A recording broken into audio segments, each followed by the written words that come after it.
ನಮ್ ದೇಶದಲ್ಲಿ ತಲೆ ಮೇಲೊಂದ್ ಜಾಗ ಕಂಕ್ಳಲ್ಲೊಂದ್ ಜಾಗ ಕೊಟ್ಟಿರೋದೇ ತಪ್ಪಾಗಿರೋದು. ನೀನ್ ಊಟ ಮಾಡೋ ಅನ್ನನೇ ನಾನು ತಿಂತಾ ಇರೋದು. ನೀನ್ ಸೇವಿಸ್ತಾರೋ ಗಾಳಿನೇ ನಾನು ಉಸಿರಾಡ್ತಿರೋದು. केम्पनल्ली भैरवा कोटे का बीच में एक बड़ा मस्जिद बनाना करको है. निम जागा ಕೊಡ್ಬೇಕು. ಅಲ್ಲಾ आपको रहम करेगा. ಧರ್ಮ ಅನ್ನೋದು ಬದುಕೋದು ಹೇಗೆ ಅಂತ ಹೇಳ್ಕೊಡೋದಲ್ವಾ? ಮತ್ತೆ ಕೊಲ್ಲೋದೇನಕ್ಕೆ? ಈಗ 3 ಮನೆ ಇದೆ. ಇನ್ನು 5 ವರ್ಷಕ್ಕೆ 30 ಮನೆ ಆಗತ್ತೆ. ಭಾಷಾ ಬಾಯಿ ಅಪ್ಪನ್ ಕೊಡ್ದವನು, ಅದಕ್ಕೆ ಆಸ್ಪತ್ರೆ ಬೇಕು ಅಂದ. ನೀವು ಧರ್ಮ ಕುಡ್ದವ್ರು, ಅದಕ್ಕೆ ಮಸೀದಿ ಕೇಳ್ತಾ ಇದ್ದೀರಾ. ನಿನ್ನ ಹತ್ರ ಚೆನ್ನಾಗಿ ಮಾತಾಡ್ತೀನಿ ಅಂತ ಸಾಬ್ರುಡ್ಗುರೆಲ್ಲ ಗುರ್ರ ಅಂತ ನೋಡ್ತಾರೆ ನನ್ನ. ನಿಮ್ಮ ಜಾಗದಲ್ಲಿರೋನು ಅದನ್ನ ಮಾಡ್ಲೇಬೇಕಾಗತ್ತೆ.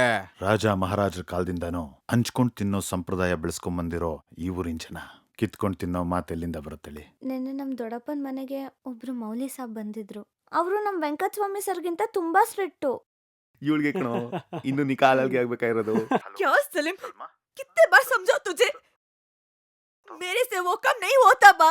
ನಮ್ ಕಡೆ ಒಂದ್ಸಲಿ ತಲೆ ಕಾದ್ಮೇಲೆ ಮತ್ತೆ ಅದೇ ಗಂಡನ ಜೊತೆ ಬದುಕು ನಡೆಸ್ಬೇಕು ಅಂದ್ರೆ ಇನ್ನೊಬ್ಬನ ಮದ್ವೆ ಆಗಿ ಒಂದಿನಾರು ಸಂಸಾರ ಮಾಡಿರ್ಬೇಕು. ಬೆಳೆದಿರೋ ಮರನ ನಮ್ಮ ಕಡೆ ಬಗ್ಗಿಸ್ಕೊಳ್ಳೋದು, ಬಗ್ಗದೇ ಇರೋ ಗಿಡನ. ಆ ಊರ್ ನೋಡ್ತಾ ಇದ್ರೇನೆ ಭಯ ಆಗ್ತಿದೆ ಶಿವು.